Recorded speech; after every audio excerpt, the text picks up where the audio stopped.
ಇವತ್ತಿನ ರೆಸಿಪಿ ಗಿಣ್ಣು ಹೇಗೆ ಮಾಡೋದು ಅಂತ ನೋಡ್ಕೊಂಡು ಬನ್ನಿ ಸ್ನೇಹಿತರೆ. ಸಪ್ರೇಟಾಗಿ ಫ್ಯಾನ್ ಬೇಸೇ ಇರುವಂತಹ ಗಿಣ್ಣನ್ನು ಮನೆಯಲ್ಲೇ ಈಸಿಯಾಗಿ ಹೇಗೆ ಮಾಡ್ಕೊಳ್ಳೋದು ಅಂತ ನೋಡ್ಕೋಣ. ನಾನಿಲ್ಲಿ ನಾಟಿ ಹಸಿನ ಹಾಲಲ್ಲಿ ಮಾಡ್ತಾಯಿದ್ದೀನಿ. ತುಂಬ ಸೂಪರಾಗಿತ್ತು. ನೋಡ್ತಾ ಇದ್ರೇ ತಿನ್ನಬೇಕು ಅಂತ ಅನ್ನಿಸ್ತಿತ್ತು. ಅಷ್ಟು ತುಂಬ ಈಸಿಯಾಗಿ ಮತ್ತು ಸ್ಪೆಷಲ್ಲಾಗಿ ಹೇಗೆ ಮಾಡೋದು ಅಂತ ನೋಡ್ಕೊಂಡು ಬನ್ನಿ. ಇದು ತುಂಬ ಪ್ರೋಟೀನ್ ಯುಕ್ತವಾಗಿರೋದ್ರಿಂದ ಆರೋಗ್ಯಕ್ಕೂ ಕೂಡ ಒಳ್ಳೆಯದು. ಆದ್ದರಿಂದ ಮನೆಯಲ್ಲೇ ಈಸಿಯಾಗಿ ಮಾಡ್ಕೊಳ್ಬೋದು. ಈಗ ಬೆಂಗಳೂರು ಸೈಡಲ್ಲೆಲ್ಲ ಇದನ್ನು ಸಪ್ರೇಟಾಗೆ ಮಾರ್ತಾರೆ. ಅದು ಕೂಡ ನೀವು ಕಾಸು ಕೊಟ್ಟು ತಿನ್ಬೋದು. ಆ ಥರ ಕೂಡ ಈಗ ಅವೈಲೇಬಲ್ ಇದೆ. ನಾನಿಲ್ಲಿ ದಪ್ಪ ತಳದ ಪಾತ್ರೆಯಲ್ಲಿ ನಾನಿಲ್ಲಿ ಒಂದೂವರೆ ಲೀಟ್ರಷ್ಟು ನಾನು 1.5 ಲೀಟ್ರಷ್ಟು ಹಾಲನ್ನು ಚೆನ್ನಾಗಿ ಬಿಸಿ ಮಾಡ್ಕೊತಾ ಇದ್ದೀನಿ ಸ್ನೇಹಿತರೆ. 5 ರಿಂದ 6 ಟೈಮ್ ಆದರೂ ನಾವು ಚೆನ್ನಾಗಿ ಕುದಿಸ್ಕೊಳ್ಬೇಕು. ಉಪ್ಪು ಬರ್ತಾ ಆಫ್ ಮಾಡ್ತಾ ನಿಧಾನ ಉರಿಲಿ ನಾವು ಇದನ್ನು ಕುದಿಸ್ಕೋಬೇಕಾಯ್ತು ಸ್ನೇಹಿತರೆ. ನೋಡ್ತಾ ಇದ್ರಲ್ಲ, ತಳ ಹಿಡಿದ್ಬಿಡುತ್ತೆ ಅಂತ 2-3 ಸತಿ ಈಗ ಸಣ್ಣ ಸಣ್ಣಕ್ಕೆ ಆಡಿಸ್ತಾ ಇದ್ದೀನಿ.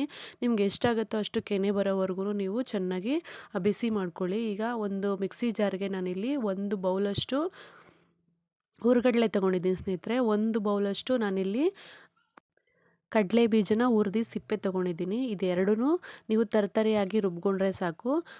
ಕುಟಾಣಿಲಿ ಕುಟ್ಕೊಂಡ್ರೂ ಸಾಕು. ನೋಡ್ತಿದ್ದೀರಲ್ಲ, ಈ ಥರ ತರ್ತರಿಯಾಗಿದ್ರೇ ಚೆನ್ನಾಗಿರುತ್ತೆ. ಕಡಲೆ ಬೀಜ ಎಲ್ಲ ನಿಮಗೆ ಬಾಯಿಗೆ ಸಿಗ್ತಾ ಇದ್ದರೆ ತುಂಬ ಚೆನ್ನಾಗಿರುತ್ತೆ.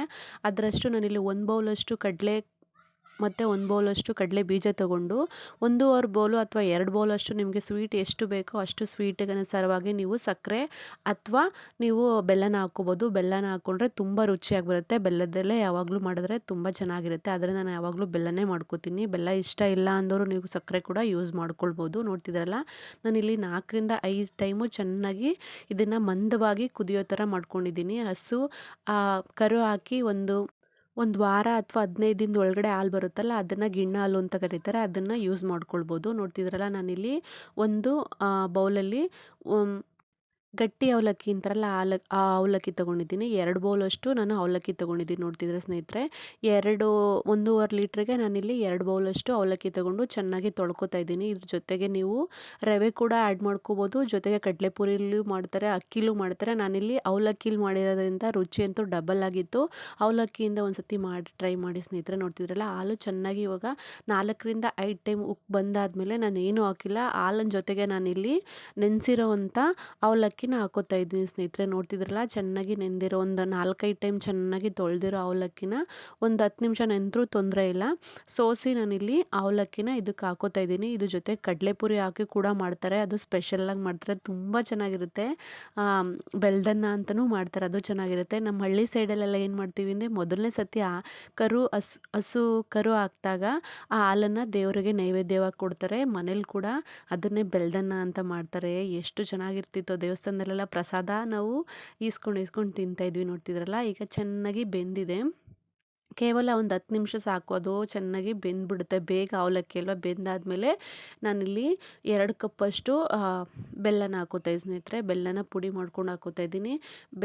ಬೆಲ್ಲ ಬೇಡ ಅಂತಂದರೆ ಸಕ್ಕರೆ ಕೂಡ ಯೂಸ್ ಮಾಡ್ಕೋಬೋದು. ನೀವು ಪಾಕ ತೆಗೆದು ಕೂಡ ನೀವು ಕರಗಿಸಿ ಗಲೀಜು ಏನಾದರೂ ಇತ್ತು ಅಂದರೆ ಕೂಡ ಹಾಕ್ಕೊಳ್ಬೋದು. ನಾನು ಊರಿಂದ ಬೆಲ್ಲ ತಂದಿರೋದ್ರಿಂದ ಡೈರೆಕ್ಟಾಗಿ ನಾನು ಇದರಲ್ಲಿ ಬೆಲ್ಲನ ಹಾಕೋತಾ ಇದ್ದೀನಿ ಸ್ನೇಹಿತರೆ. ನೋಡ್ತಿದ್ರಲ್ಲ, ಈಗ ಚೆನ್ನಾಗಿ ಎಲ್ಲನೂ ಮಿಕ್ಸ್ ಮಾಡ್ಕೋತಾ ಇದ್ದೀನಿ. ಒಂದು 10 ನಿಮಿಷ ಬೆಂದಾದಮೇಲೆ ಈಗ ಕಡಲೆನೂ ಮತ್ತು ಹುರಿಗಡಲೆ ಮತ್ತು ಕಡಲೆ ಬೀಜನ ಎರಡನ್ನೂ ಮಿಕ್ಸ್ ಮಾಡ್ಕೋತಾ ಇದ್ದೀನಿ.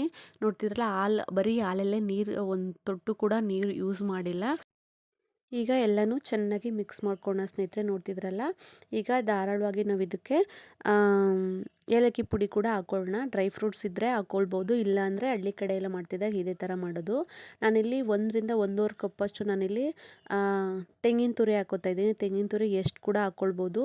ಎಷ್ಟು ಹಾಕ್ಕೊಂಡ್ರೂ ತುಂಬ ಚೆನ್ನಾಗಿರುತ್ತೆ. ನೋಡ್ತಿದ್ರಲ್ಲ, ಈಗ ಎಲ್ಲನೂ ಒಂದು ಸತಿ ಮಿಕ್ಸ್ ಮಾಡಿ ಮುಚ್ಚಿಟ್ಬಿಟ್ರೆ ರೆಡಿ ಆಯಿತು ನೋಡಿ. ನಿಮ್ಮದು ಶುಚಿಯಾದ ಗಿಣ್ಣು ರೆಡಿ ಆಗುತ್ತೆ. ನೋಡ್ತಿದ್ರಲ್ಲ, ಈಗ ಎಲ್ಲನೂ ಚೆನ್ನಾಗಿ ಮಿಕ್ಸ್ ಮಾಡ್ಕೊಳ್ಳೋಣ ಸ್ನೇಹಿತರೆ. ಮಿಕ್ಸ್ ಆದಮೇಲೆ ಸಣ್ಣ ಉರಿ ಮಾಡಿಕೊಂಡು ಮುಚ್ಚಿಟ್ಬಿಟ್ರೆ ಸಾಕು.